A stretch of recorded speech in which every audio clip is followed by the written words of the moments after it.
Olá, olá, olá. Aqui estamos nós para mais um episódio do Vida é Podcast. Podcast para aquelas pessoas que gostam de bater um papo sobre a vida, mas que especialmente amam desfrutar a vida.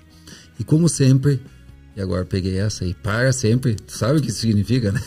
Como sempre, para sempre, com a companhia do meu querido Robson Amushi, do Resiliência Humana e dos 200 outros resiliências também, né? Porque o homem é foda, é um inovador, inventor. E daí?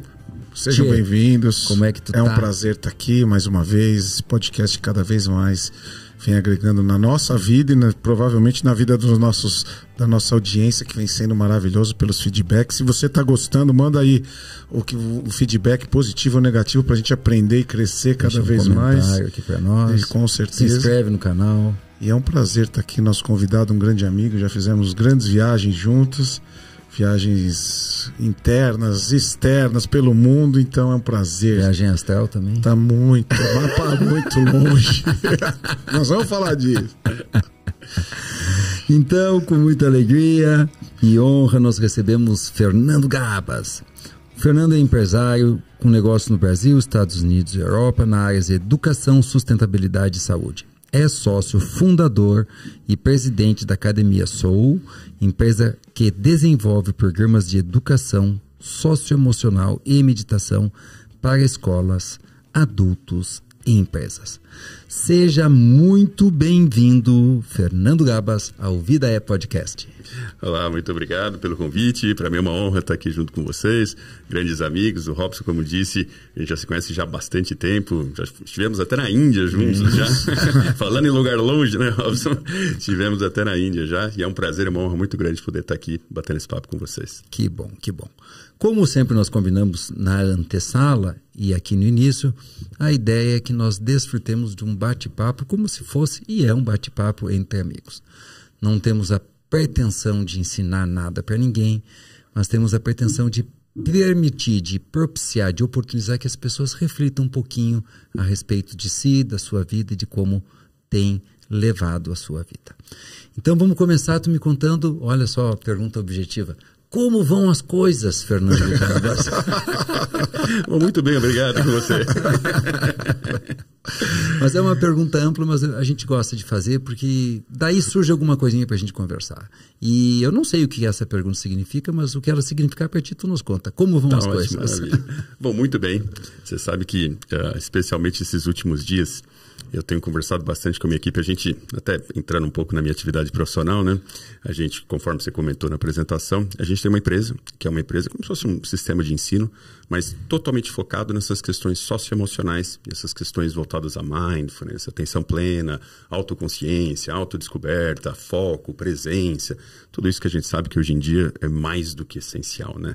Acho que sempre foi algo extremamente importante, mas com a questão da pandemia e a volta, né, a essa vida relativamente normal que a gente está tendo, o que acaba acontecendo é que destacou-se, né, toda essa necessidade que as pessoas têm de entenderem melhor como funciona a própria mente, como funciona a consciência, o que são as emoções, o que são os pensamentos, como fazer para equilibrar tudo isso.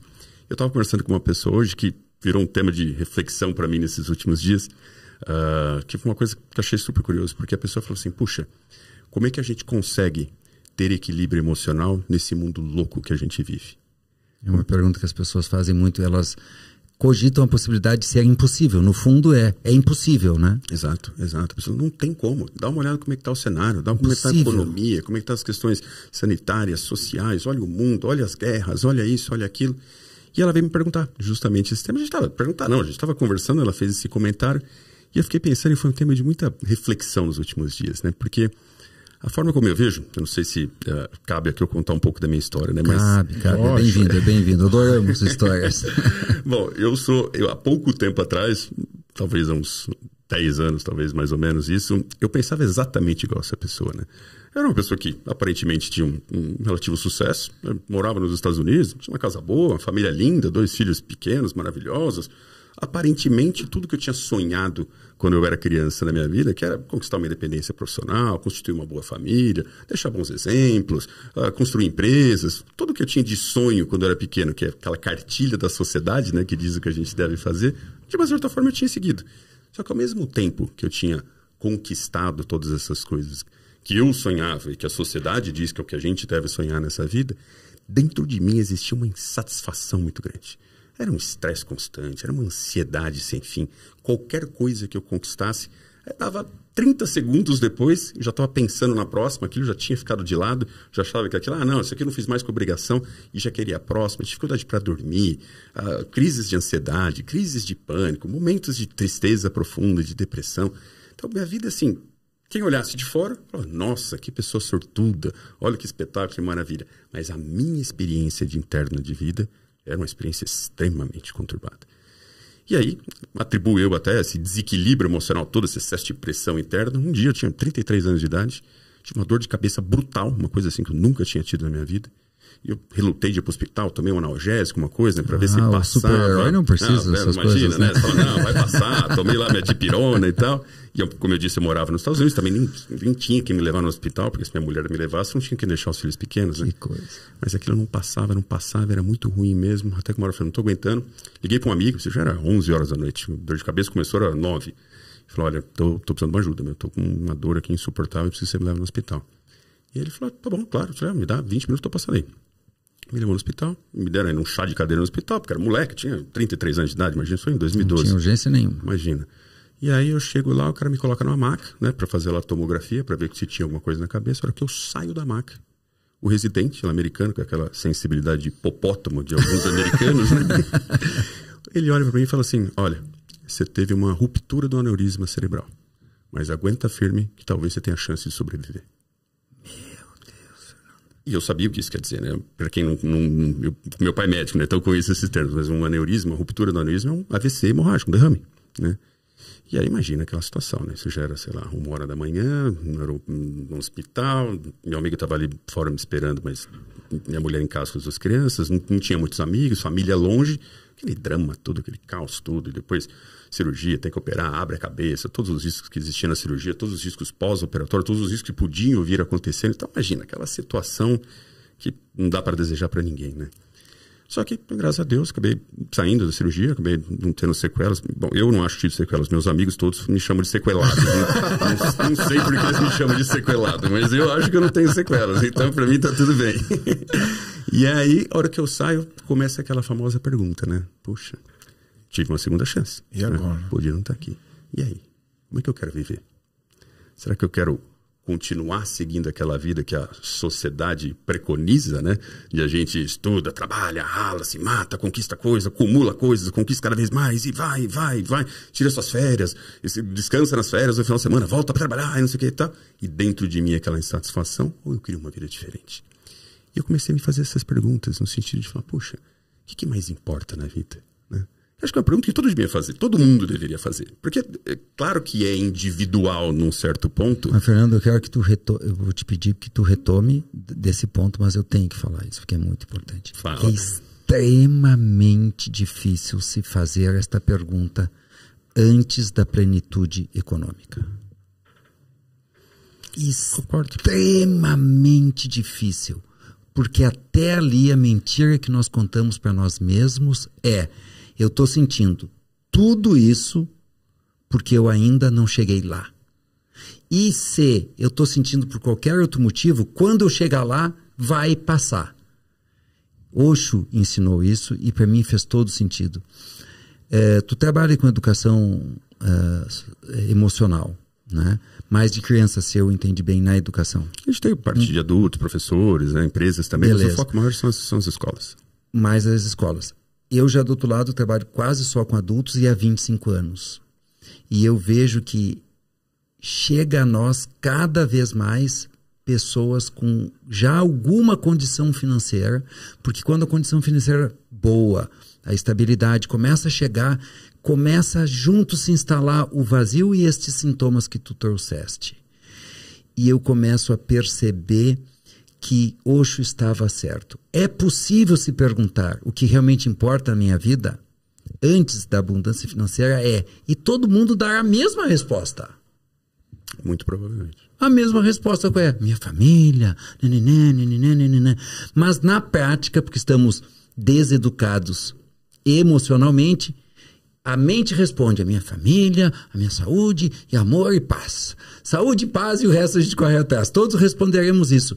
Mas como a minha criança ferida que está lá por debaixo me domina, lá no profundo estou querendo conquistar mais, realizar mais, fazer mais, ter mais, acumular mais, ser mais fodástico. Vejam bem. Então, Marcelo, só vou cuidar do meu autodesenvolvimento depois que eu tiver abundância financeira e estabilidade econômica? Não. Eu só disse que é muito difícil. Especialmente para quem não tem essa informação. Tu tens essa informação e tu tens testemunhos de muitas pessoas que passaram aqui no podcast, por exemplo, do Fernando Scherer e do Fernando Gabas. Nós conquistamos tudo, mas o vazio era absurdo. Quando eu começo meus treinamentos, muitas vezes eu digo para as pessoas: vocês acham que vocês vieram aqui para se melhorar?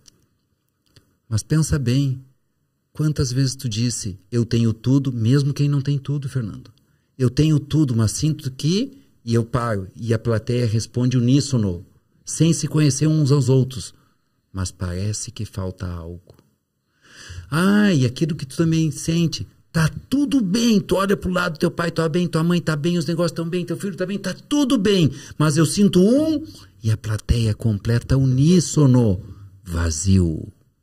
Então essa sensação de que eu tenho tudo, mas falta algo, que tá tudo bem, mas eu sinto um vazio, ela não é privilégio das pessoas com alguma condição financeira. É de todo mundo. Mas quando tem a falta da grana, quando tem... a falta do sucesso na carreira, ela se confunde e é mais fácil olhar para a falta do mundo externo do que para a falta do mundo interno. Então, só fiz um parênteses que quero te devolver, porque está muito boa a tua história. Quem está nos ouvindo, quem está nos assistindo, não espere o colapso chegar. Não espere o AVC. Não espere uma Covid na UTI. Não espere a separação. Não espere a sua empresa quebrar. Não espere o seu filho começar a usar droga. Não espere um acidente de carro para se perguntar. E olhar no mais profundo da sua alma o que realmente importa. Então, ir em busca do que realmente importa. Muito bom. É isso aí, Marcelo. Bom, e eu tive essa sorte, né? Hoje olhando para trás, eu tive essa sorte de ter esse presente, ter essa oportunidade de repensar e repriorizar a vida. E a conclusão que eu cheguei, né? Que é uma resposta óbvia, mas puxa, a gente passa a vida inteira em busca de sucesso, acreditando por um condicionamento que colocaram na gente. Sim, nós somos domesticados. Esse sucesso vai nos levar a tão almejada felicidade, paz interior, prazer de viver, segurança, etc. Esse é o nosso condicionamento. Nós somos condicionados por isso desde que a gente nasce. Só que a pergunta que eu me fiz é, por que não inverter essa ordem? Por que não primeiro buscar a felicidade e desse espaço de felicidade você ir atrás do sucesso, mas de uma maneira feliz, de uma maneira tranquila, de uma maneira segura, transbordando, uma maneira plena, preenchida, tranquila, sem essa loucura dessa ansiedade, sem esse estresse, porque você já encontrou aquilo que você queria. Show. E aí, falei, ótimo, tá bom. Essa foi a minha primeira lógica. A segunda lógica foi, que na verdade veio de um curso que eu fui fazer. Eu fui num curso, e aí na primeira frase do curso, a pessoa estava lá, um instrutor lá, ele vira e fala assim: bom, vou falar uma coisa para vocês que talvez vocês não concordem agora, mas eu garanto que até o final do curso todos vocês vão concordar. Falei, bom, lá vai, né? Vamos ver o que esse louco vai falar, né? Ele vira e fala assim, olha, a sua percepção determina a sua realidade. Muito. A vida é um iceberg. 90% dela se passa dentro de você.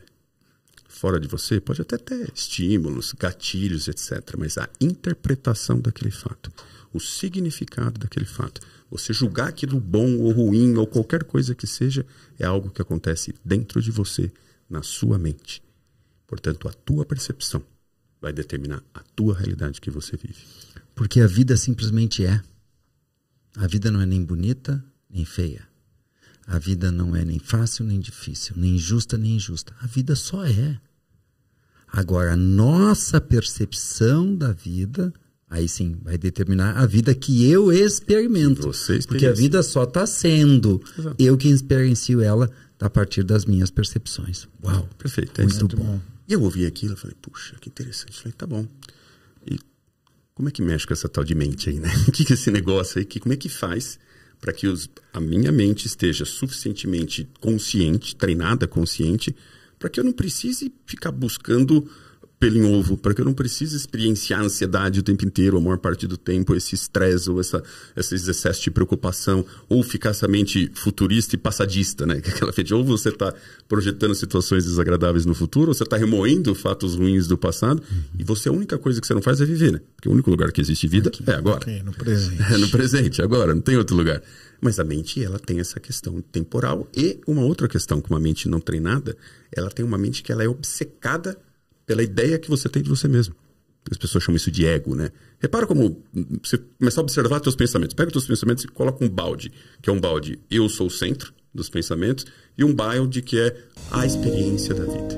Que não tem você como personagem, é só uma experiência de vida acontecendo. Você curtindo aquilo, se deliciando com aquilo, porque a vida simplesmente é, né? E observa teus pensamentos. 99,9% dos pensamentos das pessoas, elas giram, orbitam em volta desse personagem que você acha que é você mesmo. Sim. E se você for analisar, e um outro balde vai ter lá meia dúzia de pensamento quando você está num momento de conexão com alguém, quando você está em contato com a natureza, quando você está imerso em alguma tarefa, que você está totalmente fluindo com a experiência, naquela hora não existe você, ou quando você está num momento íntimo. Nessa hora, e repara o que acontece. Quando você está com esses processos de pensamentos obcecados por você, que você é o centro do universo, é onde acontecem todos os estados emocionais desagradáveis. Todos. Quando você está fluindo com a vida, presente, fluindo com a experiência, sem estar preocupado com a tua figura, sem o que vai acontecer comigo, porque será que eu vou ganhar dinheiro, será que eu vou ficar doente, será que a minha família vai passar mal, será que eu vou conseguir ter isso, será que aquela pessoa falou mal de mim, minha, eu, toda essa história. Quando isso não existe... Quando somem os pensamentos autocentrados, segundo o Zen budismo. Pensamentos autocentrados. Quando somem esses, acaba o sofrimento. E a vida passa a ser uma aventura, passa a ser uma experiência deliciosa que você flui com ela, presente, em paz e feliz. Tá ótimo. Já entendi que tá tudo na mente. O conceito. O conceito tá claro. Agora eu quero saber como é que faz isso. Né? Como é que eu transformo a minha mente para poder transformar totalmente a minha vida. Porque acontece dentro da gente. Por mais que às vezes que alguém está ouvindo, e às vezes eu falo isso para as pessoas falam assim, como eu vou ter equilíbrio emocional? Que foi a minha pergunta inicial aqui. Como eu terei equilíbrio emocional com esse mundo caótico que está? É duro as pessoas conseguirem desenvolver essa consciência, mas a verdade, quando você começa a observar a sua mente, você vai ver que esse mundo caótico ou não caótico é a tua percepção. Eu te garanto que tem um monte de gente no mundo que nesse momento aqui agora, para ele não tem nada de caótico. Para ele, tá tudo como é. Fernando, é exatamente isso. Entrou o governo, saiu o governo, e eu ouço as pessoas dizer que o Brasil tá uma bagunça, está acabando. Aquele governo acabou com o Brasil. Aí os outros, não importa outros. Não, foi aquele outro que acabou com o Brasil. Olha aqui, os carros estão andando, tem luz, tem água. A minha empresa vende cada vez mais. Eu estou cada vez mais feliz. Eu estou aonde mesmo? Eu estou no Brasil. Exato. É disso que tu estás falando. Não, e até se você for olhar questões de índice de pobreza, índice de fome. Claro que teve um dente aqui agora por causa da pontual, e tal, tudo, mas é um dente totalmente pontual. Tanto que já está voltando isso, né? E deve voltar mais desemprego, está caindo. Se você for olhar há 30 anos. Até os dados concretos, né? Dados concretos. Analfabetismo, mortalidade infantil, expectativa de vida, tudo índice melhorando. de pobreza, acesso a hospitais, acesso à educação. Tudo melhorou globalmente, não é somente no Brasil. Sim. Índice de assassinatos, tudo, índices de suicídios, inclusive, que agora muita gente fala disso, também diminuíram. Tudo, se você for olhar a estatística oficial, tudo melhora, mas não é o quê? Não é a percepção das pessoas. Porque a gente, de novo, é condicionado, e não somente é um computador, ela reage a essas informações todas externas. Nós somos condicionados até por influência, às vezes a mídia tem interesse, né, de divulgar coisas mais drásticas, porque é o que vende mais, todo mundo já sabe disso. Então, a gente acaba sendo condicionado para ter essa percepção de mundo que está essa desgraça toda. Mas mesmo que estivesse, qual é a primeira lição quando você começa a estudar a mente? Que essa eu compartilho com todo mundo, porque o dia que eu aprendi isso, minha vida mudou 180 graus. Eu falei, nossa, mas como é que eu não aprendi isso antes? A lógica é a seguinte. O que nós temos? Existem 3 maneiras de você encarar a vida, né? Tem aquelas pessoas que elas querem mudar os fatos. Que fica mudando os fatos. Então, quer que muda isso, quer que muda aquilo, quer que muda o sistema político, quer que muda não sei o que lá, quer que o time dela ganhe, quer que o Corinthians ganhe. Desculpa, os corintianos. Café, água, né, Sérgio? Perdão. As pessoas, elas querem ficar mudando os fatos. E elas brigam com esses fatos quando não acontece do jeito que ela quer. Ela sai de casa, tá trânsito. O que ela faz? Briga, fica nervosa, estressada. Sei lá, chegou atrasado no aeroporto, perdeu o voo, xinga, porque não sei o que lá, fica revoltada, acabou a viagem dela, acabou as férias, acabou não sei o que. São pessoas que brigam com os fatos externos porque elas têm a ilusão que elas têm controle sobre esses fatos externos. Qual é o resultado disso? Você vai sofrer. Inferno na Terra. Caos. Inferno na Terra. Segunda característica das pessoas. Elas querem que os outros ajam da maneira que elas gostariam que elas agissem. E aí a pessoa tem lá o parceiro ou parceira dela, não, porque não já se viu, porque esse cara, porque essa mulher, que não sei o que lá, fez isso, ou o filho, ou o amigo, ou a colega de trabalho, ou sei lá quem, o presidente, ou o vereador, ou o João, sei lá, não interessa. Mas a pessoa, ela fica brigando porque os outros não agem do jeito que ela gostaria que ela agisse. Imaginou? Qual que é a chance disso dar certo? Nenhuma. Só que se for olhar o sofrimento de todas as pessoas, todas, é porque ou elas brigam com os fatos ou elas brigam com o que os outros fazem. Só que qual que é a nossa influência e responsabilidade sobre isso? Nenhuma. Praticamente nenhuma. O outro faz o que faz. Mas nós somos um grão de areia no universo, não é no deserto, é no universo. Imagina, no planeta Terra, um grão de areia na galáxia, imagina. Você tem 250 bilhões de estrelas só na Via Láctea. O Sol é uma dessas 250 bilhões de estrelas da Via Láctea. Sabe quantas galáxias observáveis existem? 2 trilhões. Imagina. Isso já provaram que existe multiverso, que não existe só um universo. É um dos infinitos multiversos. Para, e a gente é o centro do universo. Nós somos a última bolacha do pacote. Quando nós individualmente. Individualmente, não é nem como raça, né? O Fernando está falando que nós, individualmente, eu, Fernando e o Robson, nós sentimos o centro do universo. E tu também. E você quer que todos os fatos aconteçam do jeito que você quer que aconteça? E se não acontece, você sofre. Você sofre, você fica puto, você fica nervoso. Possibilidade de fechar a conta. Na boa, se você for olhar a existência de qualquer fato, vai buscando a causa dele. Sabe onde você vai chegar?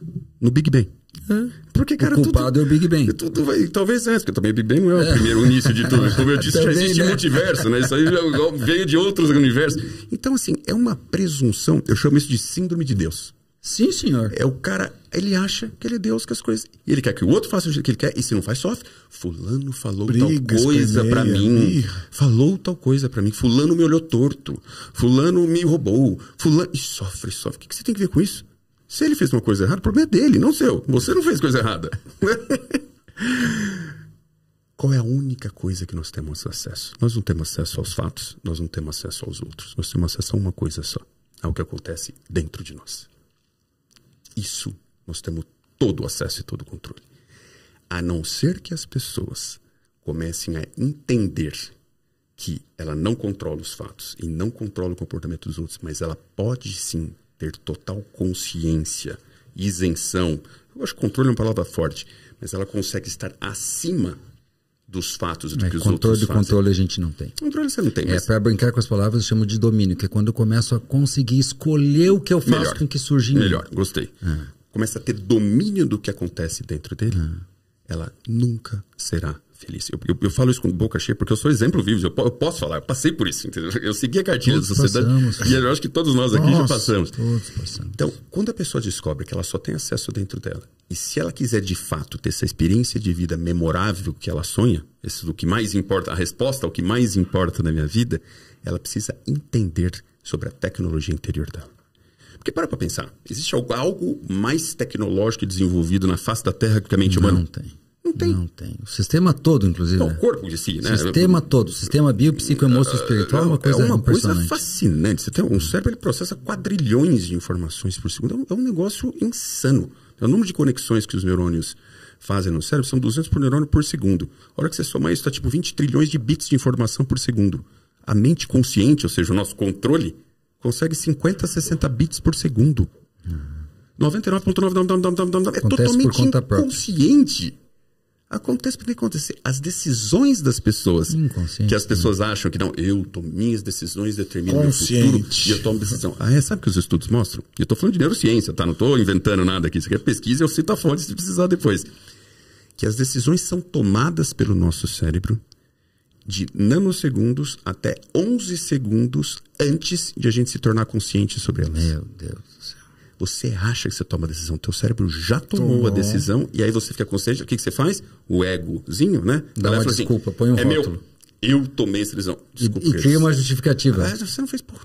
Pode falar algumas coisas. Lógico, mas que meu francês é apurado, então às vezes eu solto umas palavras em francês assim.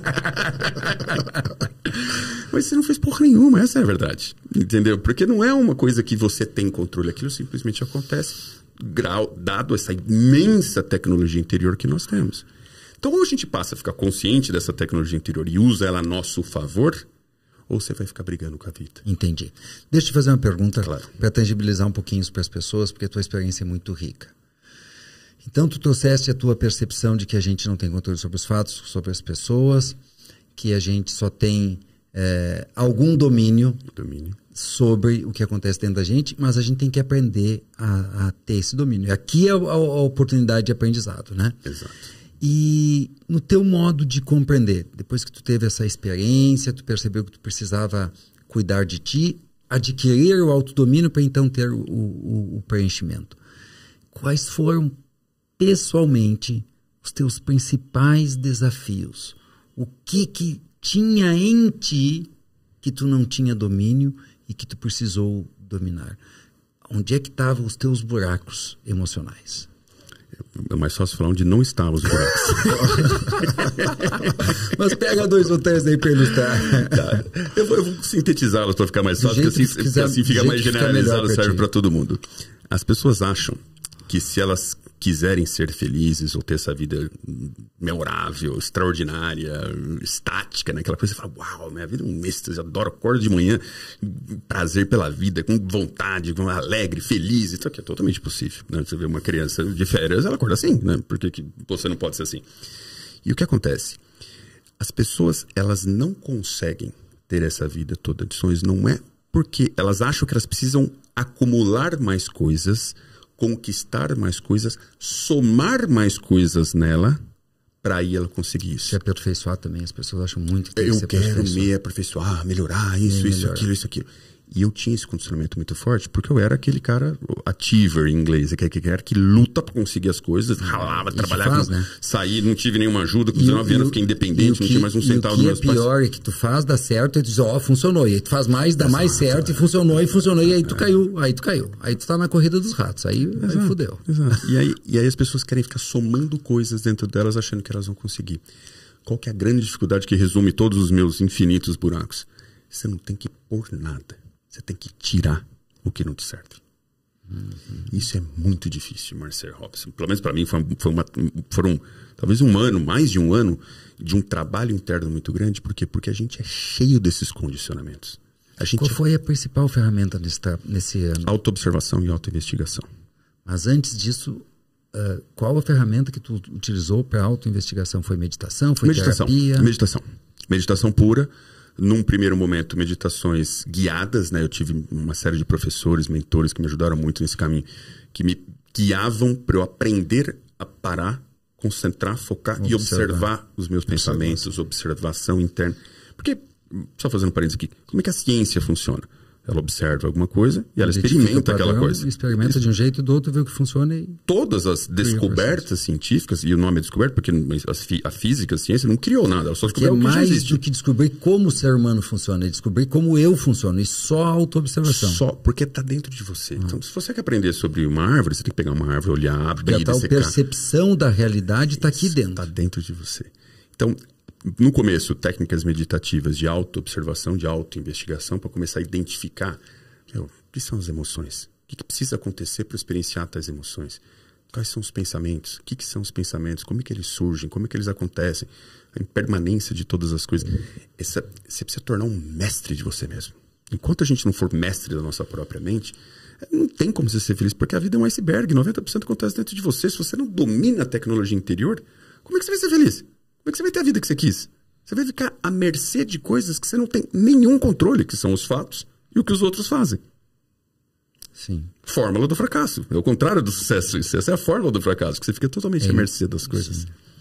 Então, para mim, o caminho foi essa autoobservação, essa questão de eu parar e observar, e quanto mais eu parava e observava, quanto mais eu ia estudando a mente a partir de mim mesmo, mais eu vi uma coisa que eu achei fascinante. A minha mente não é diferente da sua. E que não era diferente do Robson, que não era diferente de ninguém que está nos ouvindo aqui. A mente é um computador que reage a uma série de programações, a uma série de condicionamentos, mas ela tem essas programações, esses condicionamentos, tem 2 fontes praticamente. Um é o que você está exposto desde a hora que você estava na barriga da sua mãe, e outra, todo o processo da evolução, da seleção natural, de tudo que vem vindo de programação desde a história, está tudo dentro de nós. Isso passa, né, pelo próprio código genético, tanto faz o que você acredita, mas isso passa, né?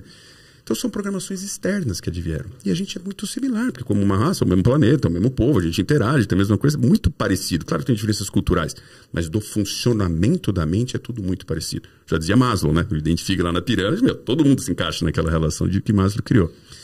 Quando você começa a entender isso, o que naturalmente surge, Marcelo? Surgiu para mim, surge para todo mundo que inicia esse processo, que é o que aconteceu com vocês, a mesma coisa.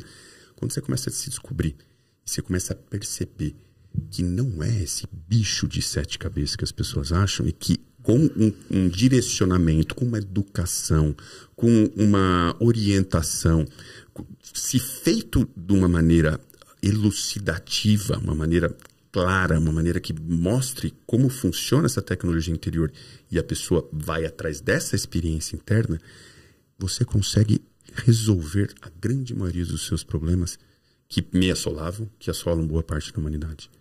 Dentro de você. Não custa nada.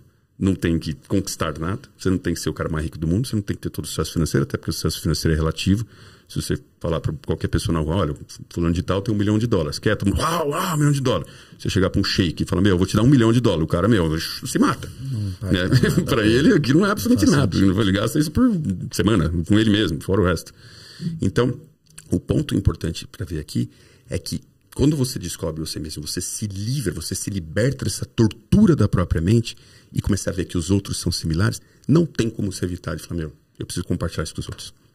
Eu preciso contar isso para as pessoas. Eu preciso fazer as pessoas entenderem isso também. Porque se foi possível para mim, que eu sou o maior cabeçudo da face da Terra, cara, eu tenho certeza que é possível para todo mundo. Fernando, e meus amigos ainda falam, como você fala, se você conseguiu, eu também consigo. Exato. E, Fernando, quando tu transcende a mente, né? Então vamos lá, a minha definição. Nós somos uma alma ocupando um corpo e devíamos estar no domínio da mente. Quando eu digo devíamos, é porque a maioria da humanidade não está. A maioria da humanidade está dominada por todos esses conteúdos aí. Perfeito. E está inconsciente. À medida que tu adquire algum ou muito domínio sobre a própria mente, tu transcende o domínio da mente, tu vai sentir mais amor. Naturalmente. E ao sentir mais amor, naturalmente, o que tu vai querer? Que mais e mais pessoas desfrutem do domínio da mente. Naturalmente, sem forçar, naturalmente, sem querer nada em troca. É natural, é espontâneo. Não tem uma pessoa, eu não conheço uma pessoa que não tenha feito um profundo trabalho de autoconhecimento, autodesenvolvimento e autoamadurecimento que depois não tenha passado adiante. Ou porque começou a dar palestras gratuitas, ou porque assumiu isso como profissão, ou, como a extrema maioria, divulgando o trabalho. Divulgando o trabalho de um mentor, de um treinador, de um psicólogo, de um instrutor de meditação. Eu não conheço uma pessoa que mudou da água para o vinho a sua experiência de vida, nem estou falando da sua vida, o modo como experiencia a vida, e que não é um divulgador, um propagador do autoconhecimento, do autodesenvolvimento. Foi o que aconteceu contigo. E com todos. Com todos. É muito bonito.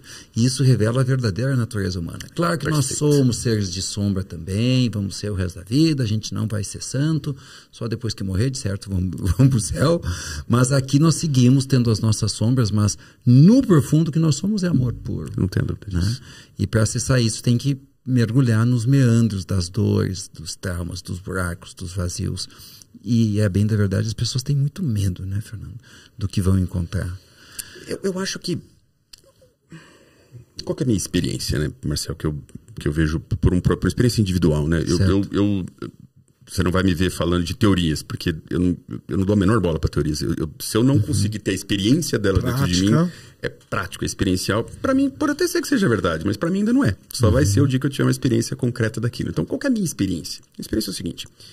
Quando você começa esse processo de auto-observação, de observar a mente, de conseguir estabilizar a sua mente, criar essa concentração, que é treino quando você vai numa academia e você treina para desenvolver o seu bíceps ou qualquer coisa que seja, quando você vai aprender matemática, um esporte, é igualzinho, é somente treino. Quando você começa a treinar e que desenvolve essa capacidade de observar a sua mente, o que acontece? Uma hora vai acontecer essa pergunta, e eu vou até falar porque é uma pergunta óbvia, mas só vai fazer sentido quando você se tocar dela. Qual que é a pergunta? Eu estou observando minha mente. Eu estou observando meus pensamentos, estou vendo eles surgirem, estou vendo eles existirem por um tempo, estou vendo eles desaparecerem, estou vendo as reações emocionais que os meus processos de pensamentos desencadeiam, estou observando as sensações do meu corpo. Tudo isso eu estou vendo. Se eu estou vendo, tudo isso é um objeto. Que é quando transcende o corpo, né? E se isso é um objeto, quem é o sujeito? Quem ou o que está vendo? Quem ou o que está vendo isso? Uma hora eu fiz essa pergunta. Eu falei, uai. E aí mudou alguma coisa dentro de mim, porque de repente, antes eu me via como uma imagem, me via como você está me vendo. Né? Você está me vendo, Fernando. Né? E a gente se identifica com essa imagem, porque desde pequenininho alguém põe um espelho na tua frente e fala, esse aqui é o Fernando, depois, esse aqui é o Marcel, esse aqui é o Robson. Se identifica com o corpo. E depois com os pensamentos, com a crença, com os posicionamentos, com a roupa, com o carro, com a empresa, com o trabalho, com a família, com absolutamente tudo. E com a profissão. Então, imagina, quem é você? Eu sou empresário, falando de blá, blá, blá, blá. Peraí, se você não fosse empresário, o que você seria? Quando você nasceu, você era o quê? Bom, e aí o que acontece? Como as pessoas, quando um dia você faz essa pergunta, e quando você começa a fazer essa pergunta de se observar e falar, quem ou o que sou? E o que é muito mais preciso do que quem. É porque a hora que você começa a ver, puxa, o Marcel, o Robson, todo mundo me vê de um jeito, mas como eu me vejo? Qual que é a minha percepção? E quando eu comecei a olhar para mim, eu comecei a ver que minha percepção é simplesmente um espaço vasto, infinito, que compreende absolutamente tudo, que não tem sexo, não tem altura, não é homem, não é mulher, não é pobre, não tem nenhum predicado, mas que tudo cabia dentro disso. Porque eu comecei a perceber que, puxa, tudo que eu vejo aonde? A imagem se forma dentro de mim. Tudo que eu escuto, onde forma o som? Dentro de mim. Tudo que eu percebo, tudo que eu penso, onde acontece? Dentro de mim. De repente eu comecei a perceber que, parece que eu não sou o que eu era, que eu achava que eu era. E quando você se desidentifica desse, vamos chamar de ego, que algumas pessoas chamam, mas esse indivíduo que você achava que você era. Desse personagem. Boa, eu sempre uso essa palavra. Esse personagem, esse indivíduo, esse ego, como tu quiser chamar, esse eu. E é tudo a mesma coisa mesmo. Tudo a mesma coisa. Esse eu, quando você percebe que você não é isso é apenas um condicionamento, uma programação, que é reflexo de tudo que veio da seleção natural, mais de tudo que você foi exposto, você não tem mais identificação com aquilo. Quando você não tem mais identificação com aquilo, acabou o seu sofrimento. Porque lembra que eu disse, você só sofre se você tiver pensamentos centrados em voltas do teu personagem, da tua autoimagem, da tua indivíduo. Não é mais o centro. Quando você deixa de ser o centro e você passa a ser esse espaço que comporta absolutamente tudo, de repente o que você percebe é que tanto faz. A vida é. Acontecem os fatos. Qual a origem dos fatos? E eu sou. Eu sou. E eu porque é a mesma coisa. E ponto final. E a mesma coisa. Qual a diferença da vida de você? Não é eu sou o arquiteto, eu sou o Marcel, eu sou o marido. Não, eu só sou. Né? Exato. Esse personagem tem esses predicados, mas é como se fosse uma malha de intensa inteligência, consciência, o que você quiser chamar, e a gente é como se fosse uma coordenada do tempo e espaço dessa grande malha que é absolutamente tudo. A vida é, e portanto eu sou. Agora, enquanto as pessoas se identificarem, elas não conseguem ter essa consciência. E as pessoas não conseguem ter. Mas como é que é assim? Porque como elas não têm a experiência, a gente está dizendo aqui, mas se a pessoa não iniciar esse processo de meditação, de autoobservação, de autoconsciência, de autodescoberta, vai ficar teórico. Ela vai ficar falando, eu sou uma alma, eu sou um espírito, eu sou isso, aquilo. Qual que é a tua experiência? Senão não vale nada, é só uma teoria.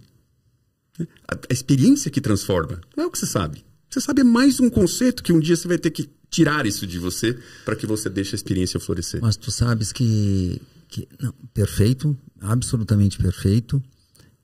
E é muito legal que a parte principal do trabalho que tu tens feito pela tua empresa é com crianças e jovens. Porque com o adulto, a identificação está tão cristalizada, está tão consubstanciada, tão formada, que tu fala disso para alguns adultos, e até porque ele está tão identificado, ele usa o próprio personagem, as próprias crenças dele para contraditar o isso que tu fala. Já a criança, ela ainda está em formação, ainda está na construção do ego. Ela vai com tudo. E a criança, assim, a tua experiência para ensinar meditação para criança, tu não precisa nem ensinar meditação. Se tu sentar E respirar ali, ela e vai... ficar meditando, a criança senta do lado e ela simplesmente fica, fecha os olhos e fica, porque meditação é essa coisa muito sofisticada de ficar observando, não? É essa tecnologia assim, sofisticadérrima de se auto-observar. A criança fica ali e ela fica, cara. E ela fica. Então, criança é muito mais fácil.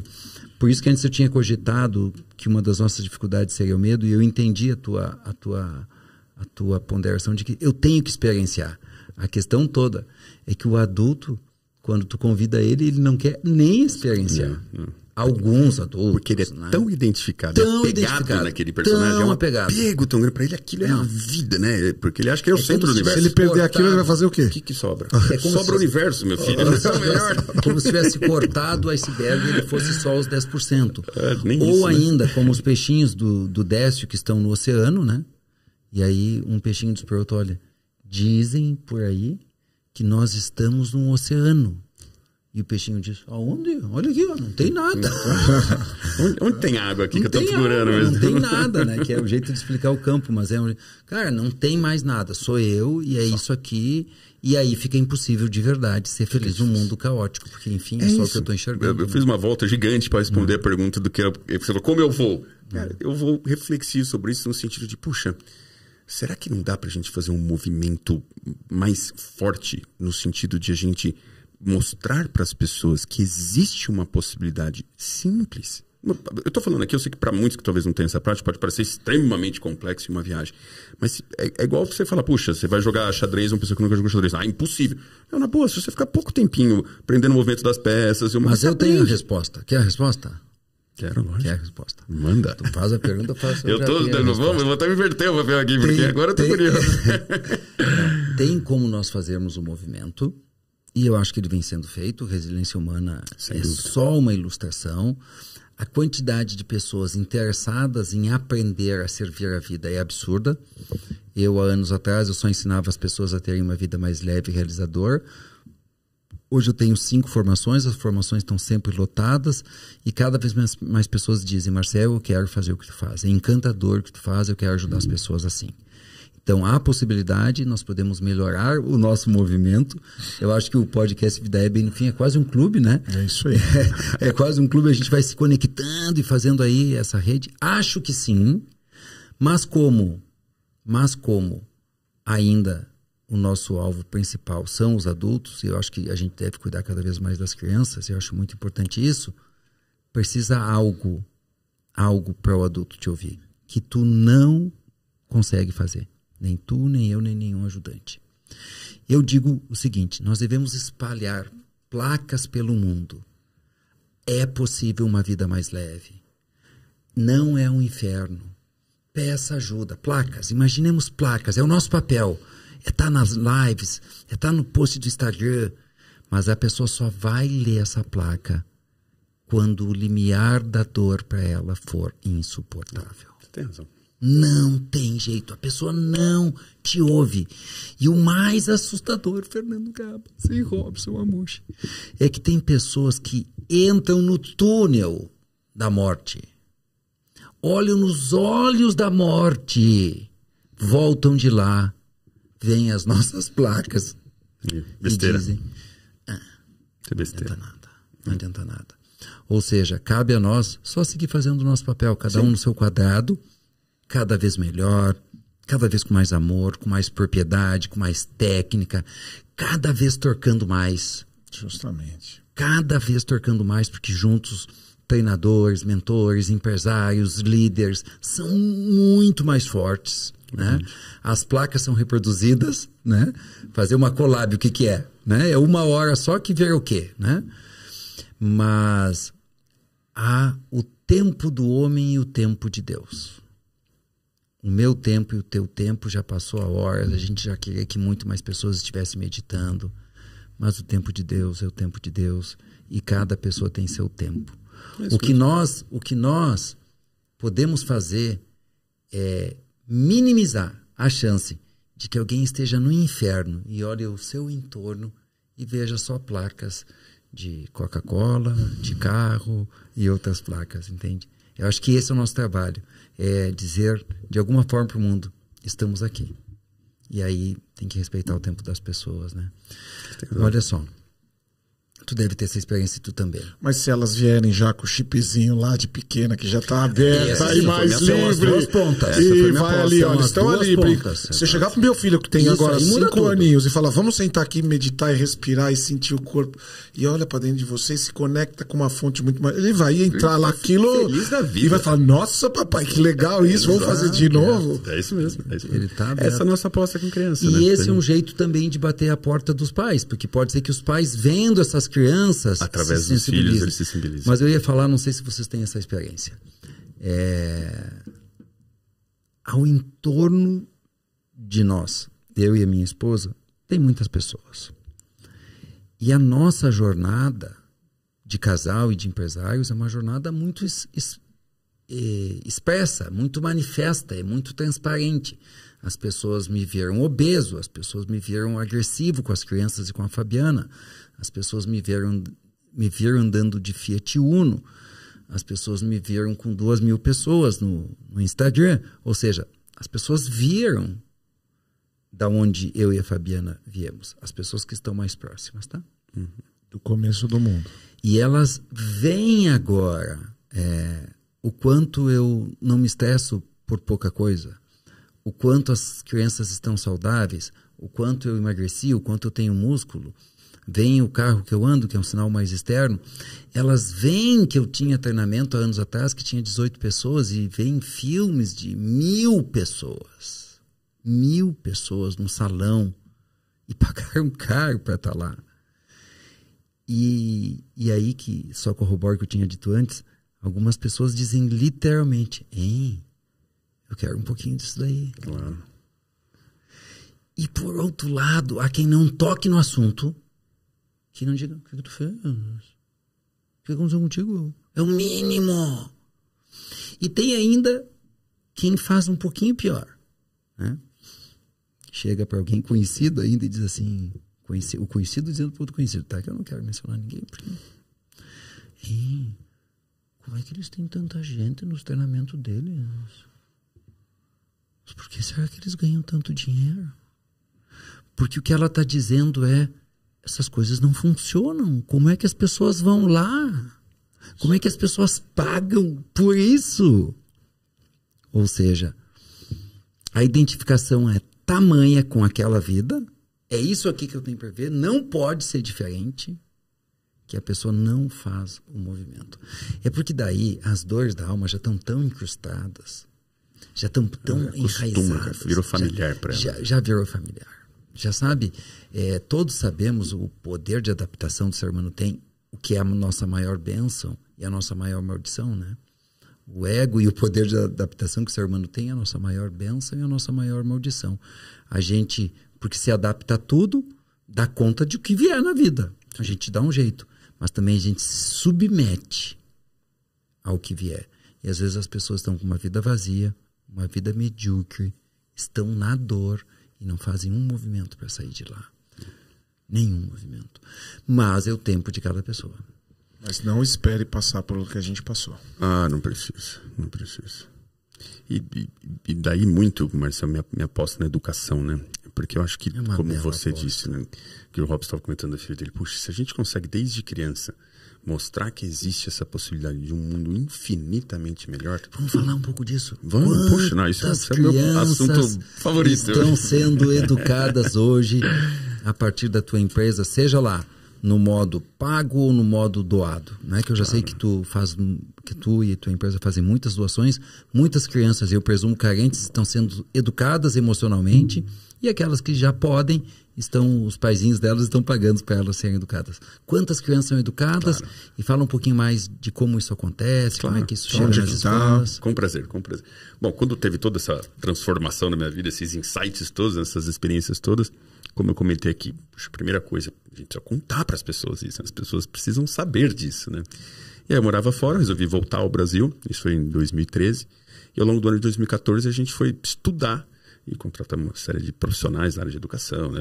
Doutores, mestrados, todas aquelas coisas de educação que são importantes para isso, para que a gente conseguisse desenvolver um programa, ou no caso até trazer alguma coisa de fora, fazer toda a adaptação para o Brasil para um programa que funcionasse para de fato levar essa educação socioemocional para todos.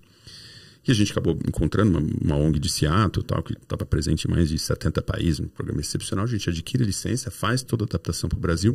E quando a gente começa isso aqui, como é que eu falei, poxa, eu vou começar um instituto sem fins lucrativos. Não é uma coisa que eu quero capitalizar em cima disso. Eu tenho meus vários outros negócios, tenho um monte de negócio, um monte de lugar. Isso eu queria que fosse uma coisa para de fato ter esse lado genuíno de causar esse impacto sem ter nenhum interesse financeiro. E a gente começa em 2015. A gente faz uma doação para mais ou menos 8 mil crianças. Foi um projeto piloto que a gente fez. E aí, ao longo do tempo, a gente foi crescendo no instituto e tal. Pra vocês terem uma ideia, no ano passado, a gente doou nossos conteúdos de educação socioemocional para mais de 1,8 milhões de crianças. Meu Deus. Isso, a valor de mercado, se fosse traduzir, nós estamos falando de mais de 400 milhões de reais. Que loucura. A gente doou isso, conteúdo de educação socioemocional para várias e várias escolas do Brasil espalhados. E, obviamente, chegou num ponto que a gente estava crescendo bastante, a gente precisa começar a criar uma organização, uma empresa para vender, até para que a gente consiga ter recursos para conseguir estar fazendo tudo isso que a gente faz. Então, a gente monta a Academia Soul. Começou com o Instituto Sem Fins Lucrativos, somente em 2015, somente em 2020 que a gente começa com a Academia Soul. O primeiro ano, 2020, foi o ano da pandemia, então não aconteceu absolutamente nada, né? A gente não tinha muito o que fazer, as escolas estavam fechadas, mas em 2021 a gente vendeu mais de 200 mil alunos, os nossos programas, e esse ano de 2022 a gente deve superar a marca de 1 milhão de alunos vendidos, fora o que a gente vai doar, né? Que provavelmente a gente vai aumentar mais ainda essas doações. E algo assim, puxa, isso aqui não tem como mostrar aqui, mas se eu mostrar a transformação no ambiente escolar que a gente vê, não é uma questão de uma transformação superficial na criança. A gente transforma a criança, mas impacta o professor, até porque a gente forma toda a equipe docente também da escola, a gente impacta os pais. Quantos pais não chegam na gente e falam, puxa, eu ia me separar e meu filho que me ensinou empatia. Treina o professor, dá material, dá recurso, dá tudo e a escola compra isso? A escola compra, a gente começa com a formação do professor, tem todo um processo de formação anterior para ele ficar preparado para tudo isso. A gente tem cursos de equilíbrio emocional feito para adultos que a gente disponibiliza para os professores. O curso online de 5 semanas ainda é melhor para não ser um professor da boca para fora. Exato, que a gente ensina essa tecnologia interior. X horas por semana para aquilo? Ou é uma matéria, uma grade horária. Então a gente tem 2 formatos. A gente tem 2 programas que são similares, mas com aplicações diferentes, né? Então um programa Então, fora a formação, só para completar, fora a formação, a gente tem a formação dos professores, a gente tem palestra para os pais, para conscientizar os pais de tudo que está sendo feito, a gente tem caderno do aluno, que o caderno do aluno tem atividades, inclusive, para ele levar para casa, para que os pais façam juntos com ele, então o pai aprende por tabela todas essas histórias. E a gente tem um kit de sala de aula, que é o kit do professor, que aí tem desde decoração do ambiente escolar, com banners, posters, para que toda a escola veja, viva aquilo, seja uma coisa mais viva possível. E aí tem vídeos, tem músicas, aí tem uma série de coisas que vão junto no kit do professor, mais o material do professor, né? Então, essa é a composição da estrutura. A gente trabalha crianças com o caderno do aluno, professores com toda a formação dos professores, mais o kit de sala de aula, os pais com as palestras e esses cadernos que vão junto para essas atividades. E a gente faz sempre um processo de estudo e aprimoramento, ano após ano. A gente faz pesquisa, analisa, vê o que pode melhorar. Então, todo ano o programa fica melhor na implementação da escola. Aplicação do programa. Um dos programas é 1 hora por semana. Então, é 1 hora por semana. Tanto no ensino infantil, quanto no Fundamental 1, no Fundamental 2, 1 horinha por semana, pega lá 50 minutos, aplica, e depois diariamente é transversal, né? Então, o professor consegue, como Fundamental 1 é uma turma, né? Tem um professor de turma, ele consegue incorporar os conceitos em todas as outras aulas e todas as outras matérias. Os exercícios. Presença, esteja presente. Exercício de respiração para se acalmar quando está nervoso, exercício de foco, de atenção, de presença, exercício de se colocar no lugar do outro, de empatia, de compaixão, exercício de responsabilidade social, como eu tomo uma decisão sem culpar, sem responsabilizar terceiros ou os faço, como eu assumo essa responsabilidade. Então, todo um processo assim que... E o outro programa, basicamente, não tem uma aula por semana, são mais ou menos 5, 10 minutos por dia. E aí são um programa que tem vídeos de conteúdos e tudo mais. E o aluno faz uma prática de 5 minutos, uma prática meditativa, que os alunos amam. Se eu mostrar as fotos aqui dos alunos, eles amam. Não é que... Principalmente se você começa ele mais novinho, aí ele adquire esse hábito. Se você já pega ele com uns 12, 13 anos, ele já fica meio assim. Mas se você pega ele de 6, 7, 4, 5, 6, 7, 8, 9, vai super bem, eles amam. E mesmo os de 12, 13, no começo fica meio assim, mas depois eles gostam e fazem. Que vai adquirindo essa consciência. E aí, por exemplo, quando ele se depara com algum fato desagradável, alguma coisa que, sei lá, qualquer coisa desagradável. Para eles relatam, eu vi aluno relatando isso, aluno de 10 anos de idade, 11 anos de idade, falando: tio, antigamente, quando acontecia alguma coisa muito triste, sei lá, por exemplo, meu irmãozinho tá doente, alguma coisa assim. Ou perdi um brinquedo que eu gostava, quebrou um brinquedo que eu gostava muito. Vamos usar um exemplo desse. Quebrou um brinquedo que eu gostava muito. Eu ficava muito triste. E eu sofria com aquela tristeza, porque eu perdi o brinquedo. Hoje, não é que eu não fico triste, mas para mim é igual ver um filme. Que eu vejo lá um filme, às vezes estou vendo lá com o papai, com a mamãe, um filme de drama. E é triste aquele filme. E a gente vê o filme, e a gente fica triste quando está vendo o filme. Mas eu não sofro com a tristeza. Eu sei que ela está ali, eu sei que ela vai passar, porque tudo passa nessa vida. E eu vejo aquilo ali, às vezes eu até curto. Falo, poxa, eu gostava daquele brinquedo, era um brinquedo super querido. Mas eu gostava, tudo bem, né? Mas agora já passou, agora é outra coisa. 10 anos olhando a vida desse jeito.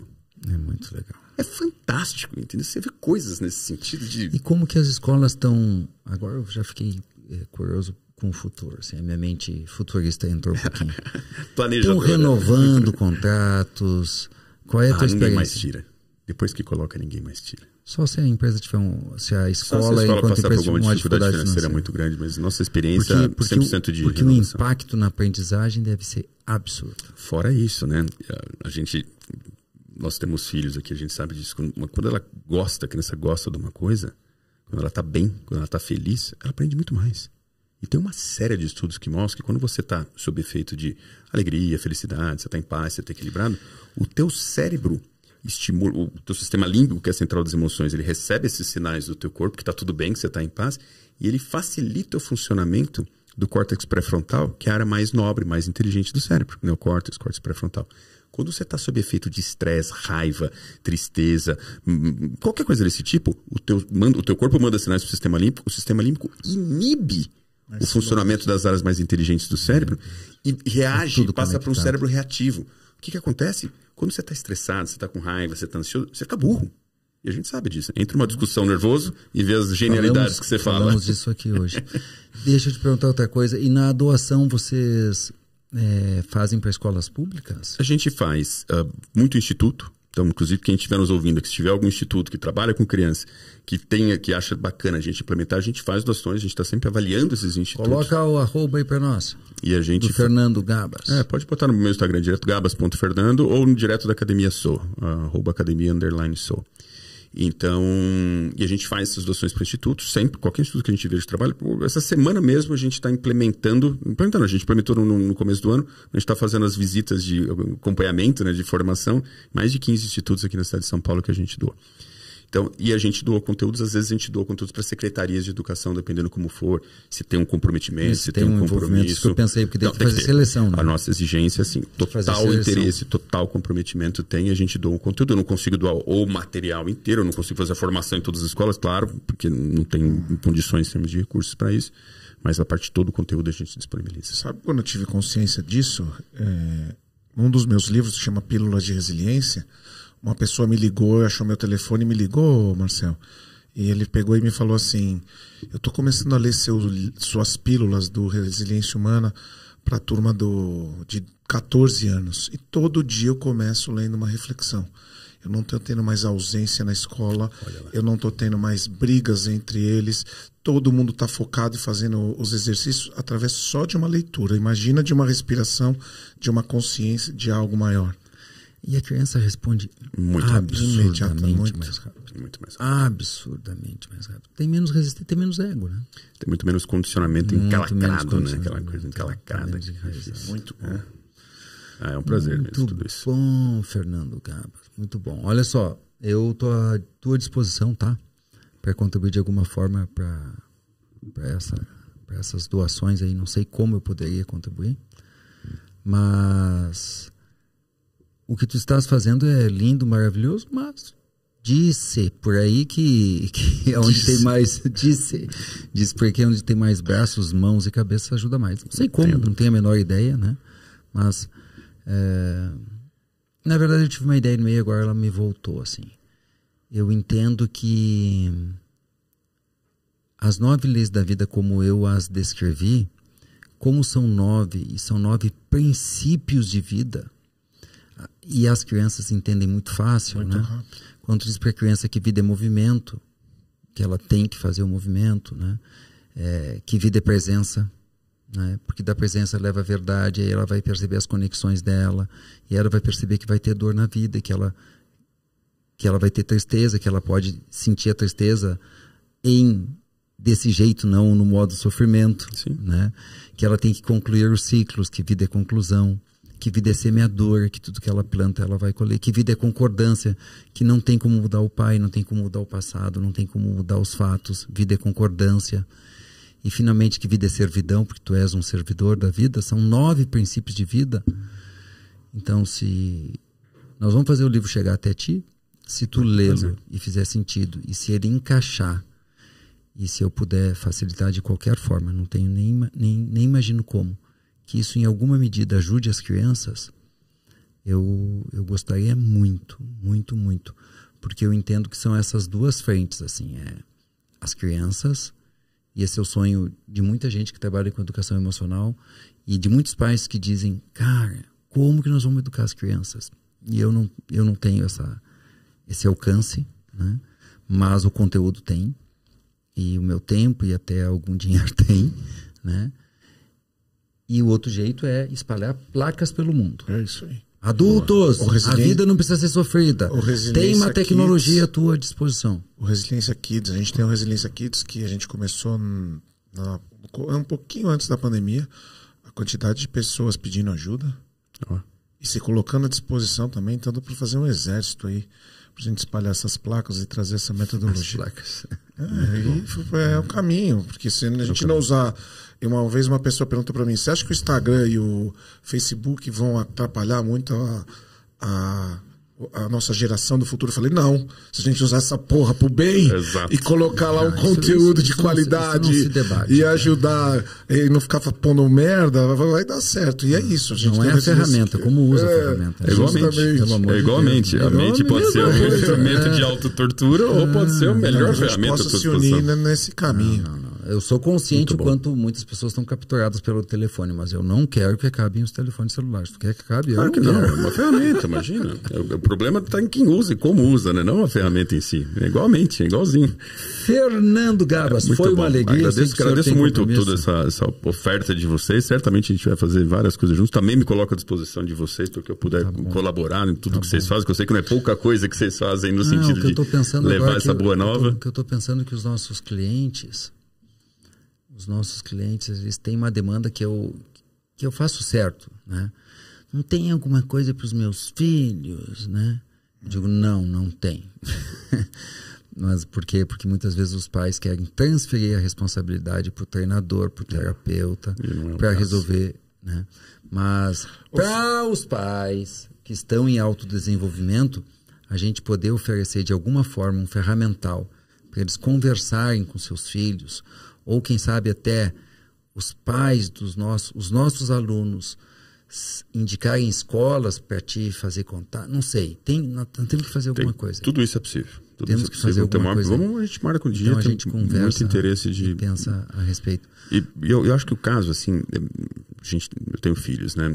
Eles têm o ambiente de aprendizado na cabeça das próprias crianças é a escola. Então acho que a escola, ela não, às vezes eu vejo assim pessoas falando, não, mas esse papel de formar o ser humano é o papel dos pais e não é da escola. Eu acho que é papel dos pais também, mas é também da escola, né? Afinal de contas, o tempo que uma criança hoje passa na escola provavelmente é muito mais tempo que passa com os pais.